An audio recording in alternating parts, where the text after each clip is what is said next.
iniingat-ingatan ko. Pagsasama natin parang di na magkakalayo. Ang pagitan ng damdamin natin sa isa't isa, tila ba walang makakapigil sa ating dalawa. At bigla ka sa'kin nagtapat na nais mong sabihin na merong ang iba at yan noon mo pa nilihim. Pinaniwala mo ako sa iyong mga pangako na kailanman ako sa'yo hindi mabibigo. Umaasa na ako pa rin na pipiliin mo, kahit alanganin ang lagay ko dyan sa puso mo. Basta't bigkasin mo lang na mahal mo pa ako, tatanggapin ko yan kahit na hindi to totoo. Ang pagmamahal na binigay ay nasayang lang ng sinumpaan. Pinangako nating dalawa sa harap ng may lalang.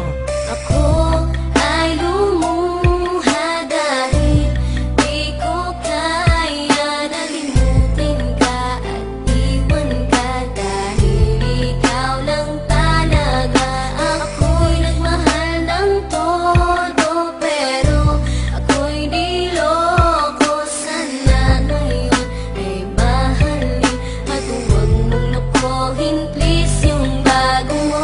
Parang gusto ko nang ipagpatuloy pa ang buhay kong ito. Kung lolokohin, gagaguhin lang naman ako ng babaeng inalayan nila ana na husto. Kahit katangahan, iningatan ng katulad mo, kasi ayoko lang mawawala ka sa'kin dahil di ko kakayanin ang mga bagay minsan na naagaw na sa akin. Tinuring kong sa akin at naging isa ka sa'kin, ngunit pag-ibig mo hindi pala para sa akin. Nasayang lang itong aking damdamin na kailanman sa'yo naging tapat, at para sa'yo hindi naging sapat. Aking pagmamahal na di humihingi ng anuman na kapalit. Pagmamahal na hinangad, bakit sa'kin pinagkait? Kung kailan ko pa naramdaman ang lahat ng mga to, tsaka pa nawala ka sa tabi ko.